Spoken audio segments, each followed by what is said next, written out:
Hello, my friends. How are you tonight? I've got a very special book tonight. And people always ask me, who do you remember reading to you when you were little?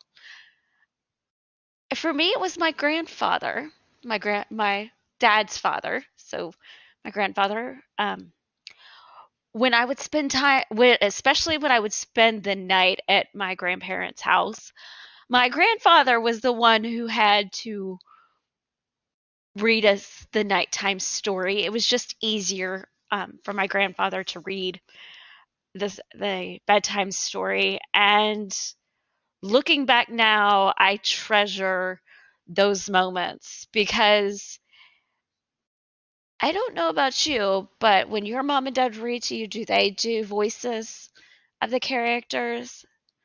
Mine didn't. All the time. They would on a few books, but not all the time. But my grandfather, he would. He would really get into the story, and he would make the book come alive. And I know your moms and dads say, keep keep a hold of this. You're responsible for your things because one day you'll want to see what it was like, or you'll want to keep that for a long time. And I loved my books, and I kept my books. I still have some of my children's books when I was growing up, and the book tonight is the one that I have kept for over probably 32 years. We'll go with that. Um, Maybe longer. But my grandparents really wanted us to read. And so my grandmother bought the book, but grandpa was the one who would read this. So tonight I'm sharing with you the book my grandfather would read to me as a child. So this book, I'm giving a shout out to all the grandparents. If you read to your grandkids, this book is for you because this is the book that only my grandfather would read to me.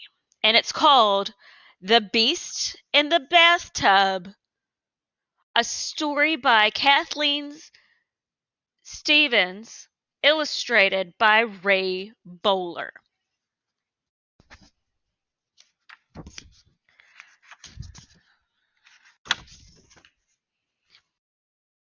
Lewis skidded down the stairs and into the living room. I can't take a bath, he announced. There's a beast in the bathtub. His mom and dad looked up from the television. Lewis, you have 20 minutes to get into the bed with the lights out, his mom said. I don't care what's in the bathtub. You get upstairs and take a bath this instant. All right, said Lewis. But you'll be sorry if the beast eats me. I'm going to scoot up. So there's Lewis. He went back upstairs and into the bathroom. He stared at the enormous green beast that sat in the tub. Move over, beast, he said. My mom says I have to take a bath. It was a tight fit, but Lewis squeezed between the beast's front claws, and the beast propped his scaly jaw on Lewis's head. The only problem then was that Lewis couldn't reach the back of his neck. So there's the beast in the bathtub, and Lewis is like, I gotta get in. Beast, said Lewis, would you scrub my neck? And while you're at it, please check behind my ears. The beast used lots of soap for lather. Then he filled his mouth with water and squirted the beast squirted it between his teeth to rinse off Lewis. Hey, that tickles, Lewis cried as the water ran down his back.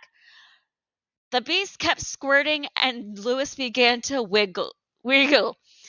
Water sloshed over the side of the tub and onto the floor. Now it's getting pretty fun.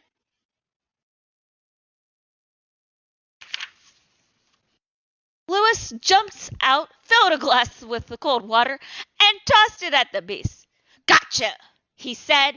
The beast grinned a toothy grin and slapped his tail. Water sprayed the walls, the sink, the floor, and Lewis. Not fair, Lewis cried. I just even things up. Lewis! His father called. What's going on up there? What do you think Lewis is going to say? Nothing.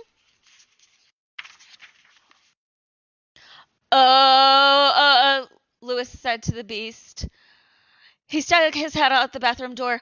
I spilled some water, he called, but don't worry, I'm wiping it up. Lewis and the beast mopped the floor with towels. Then Lewis put on his cowboy pajamas and brushed his teeth. The beast didn't wear pajamas. He didn't brush his teeth either. It's not bad being a beast, Lewis thought. Let's go get a snack, he suggested. So he's brushed his teeth, and now he wants a snack.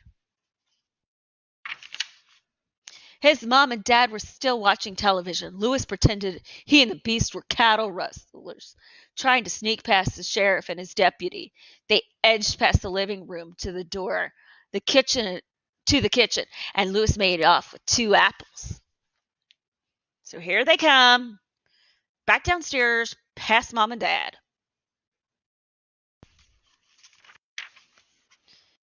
Easy, old boy, he whispered to the beast as they tiptoed back upstairs.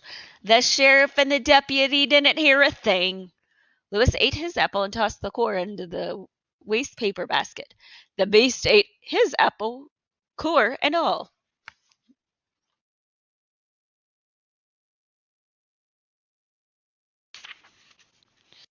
Come on, beast, Lewis said. Let's have a pillow fight. He grabbed one pillow off his bed and hit the beast with it. The beast flipped the other pillow and hit Lewis on the head. The 2 pillows flew back and forth. Crash! The beast missed Lewis and hit a can of marbles instead. The marbles bounced to the floor and rolled in every direction. Do you think his parents are going to walk in yet? I mean, come on, that's a pillow fight. Have you had a pillow fight? For heaven's sakes, Lewis! It was his mom calling this time. What's going on? The marbles fell over, Lewis answered, but I'm picking them up. Hurry up, then, and get into bed. Daddy and I will be up in 5 minutes to kiss you good night. The beast swept the marbles together with his forked tail while Lewis picked them up. Now we're getting somewhere. Teamwork.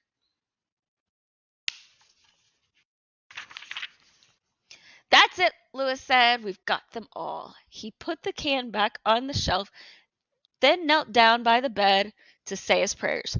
God bless Mommy, God bless Dad, God bless Grandpa and Grandma. Lewis peeked through his laced fingers. The beast was watching him. And please, God, Lewis added, bless the beast. See, he's just saying his prayers. Do you say your prayers?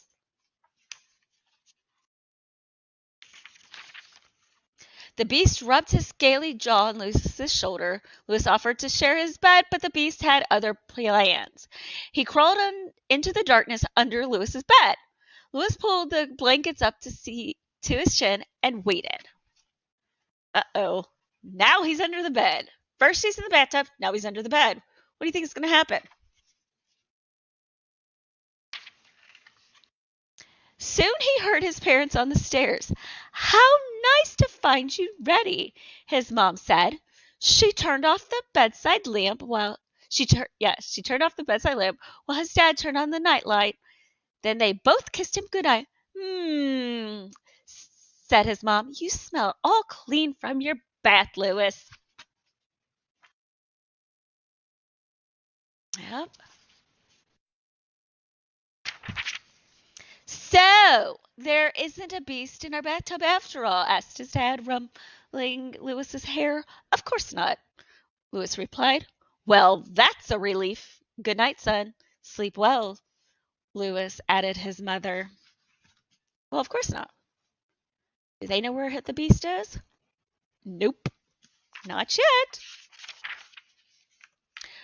Lewis listened as the footsteps echoed down the hallway. He waited until they went downstairs. Of course there's no beast in the bathtub, he called. He's under my bed.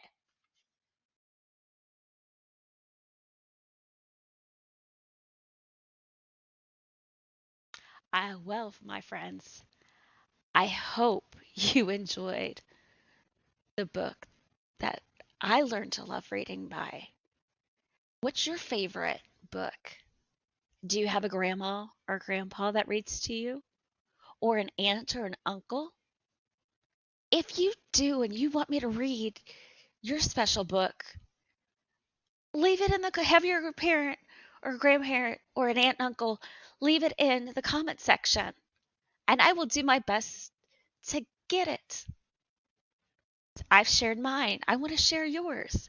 If you do leave me a comment, I will give you a shout out in the if I am able to get the book. You all have a wonderful night.